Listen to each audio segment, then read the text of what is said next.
Muito bem, agora é hora da gente focar um pouco no que foram as invasões bárbaras. Primeiro é legal lembrar que bárbaro é uma forma pejorativa de se referir a povos que viviam para além das fronteiras do Império Romano. Os romanos se referiam a bárbaros a todos aqueles povos que não comungavam, que não compartilhavam de sua cultura, de suas tradições. Então é uma maneira pejorativa de se referir a esse estrangeiro. Gradativamente, esses estrangeiros vão invadindo o território de Roma sem que Roma possa, de alguma forma, reagir a essas invasões. Algumas, como eu disse, se dão de maneira bastante violenta, outras nem tanto. E nesse sentido, ocorrem miscigenações, então alguém que chegou de maneira mais pacífica e se estabeleceu nas terras que já faziam parte do Império Romano, e aí conhece a Romana, e aí se casam, enfim, isso vai produzindo efeitos bastante diversificadores na cultura e nas tradições romanas. Ocorre uma espécie de mistura, de encontro de diferentes tradições, inclusive algumas mais violentas. Foram diferentes, mais de 10 povos de origem distintas que se estabeleceram no território que correspondia ao Império Romano. Então, a chegada dos povos bárbaros não aconteceu de uma única forma, de uma única vez, como se eles tivessem chegado ao mesmo tempo e destruído Roma. Não foi assim que aconteceu. Foi um processo lento, paulatino, gradual, que foi provocando transformações na estrutura de funcionamento daquele modo de produção, daquele sistema que estava estabelecido e em franca decadência. As chegadas dos povos bárbaros, sobretudo os mais violentos, também provocaram, enfim, entre outros fatores que a gente vai analisar, também provocaram a queda de Roma, ou contribuíram para a queda de Roma. Outro elemento importantíssimo para a gente entender o processo de declínio da civilização romana tem a ver com a ascensão das ideias cristãs. Vamos discutir rapidamente quem foi Jesus Cristo. Jesus Cristo, em primeiro lugar, não era cristão. Jesus Cristo era judeu. Jesus Cristo nasceu o povo dele era o povo hebreu e ele se tornou, ao longo de sua vida, uma espécie de militante anti-imperialista, se é que a gente pode dizer dessa maneira. Quer dizer, Jesus Cristo foi um sujeito bastante politizado para o seu tempo, não é? Quer dizer, o que ele fazia era um processo de convencimento dos seus pares, lembrando que os hebreus, como a gente já viu em aulas anteriores, eram um dos poucos povos da antiguidade que acreditavam na existência de um único Deus, ou seja, eram monoteístas, e a própria essência do Império Romano pressupunha a crença em vários deuses. Até o próprio imperador se considerava um deus, portanto, os romanos comungavam de uma fé politeísta. Jesus Cristo nada mais foi do que um combatente do seu tempo e com as armas de que dispunha, principalmente a palavra. Jesus Cristo foi uma pessoa, uma figura importante no seu tempo para convencer os seus pares de que a presença dos romanos no território dos hebreus era uma presença nefasta, era uma presença imperialista. Ou seja, os hebreus estavam sob domínio dos romanos.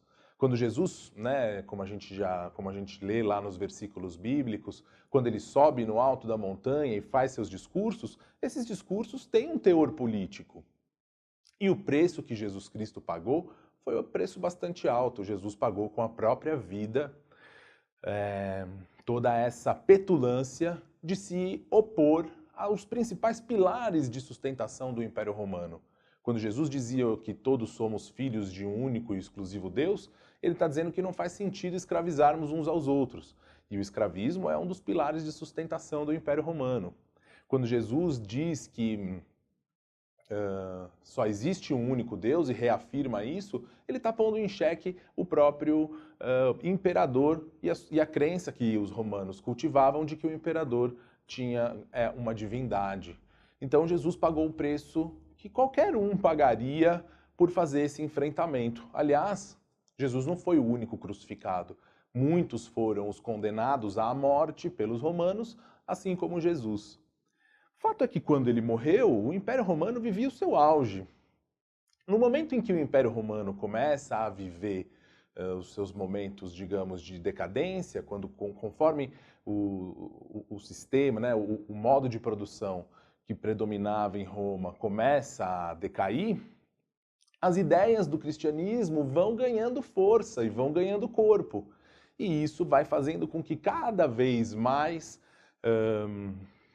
romanos se convertam ao cristianismo, obrigando inclusive os últimos imperadores a modificar a própria estrutura legal relacionada ao cristianismo, seja com a edição do Édito de Milão, o Édito de Tessalônica, que tanto impedem que o cristianismo continue sendo perseguido, como inclusive oficializa o cristianismo nos últimos anos do Império Romano como religião oficial do Império.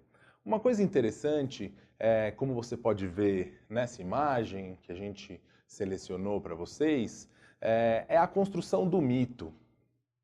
Jesus Cristo foi construído como um mito, sobretudo no que se refere a essa suposta característica física que remete muito ao europeu padrão.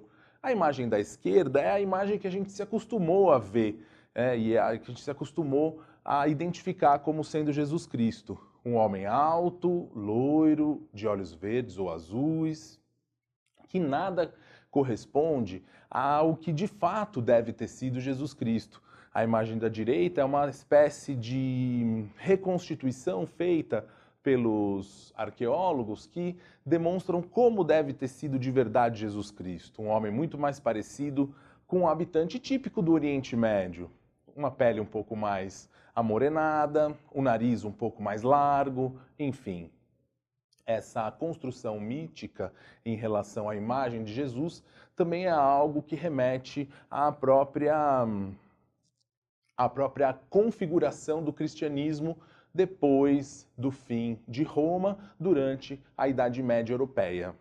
Muito bem, pessoal. E para encerrar essa discussão a respeito da decadência do Império Romano, o último aspecto, mas não menos importante, que devemos atentar é justamente a crise do escravismo, que a gente já foi dando pistas e dicas para você compreender. Ou seja, os romanos dependiam da guerra para incorporar novos escravos. Na medida em que o Império Romano atingiu o seu apogeu, ou seja, o máximo território em expansão, novos escravos deixaram de ser incorporados para a estrutura de funcionamento da Roma antiga.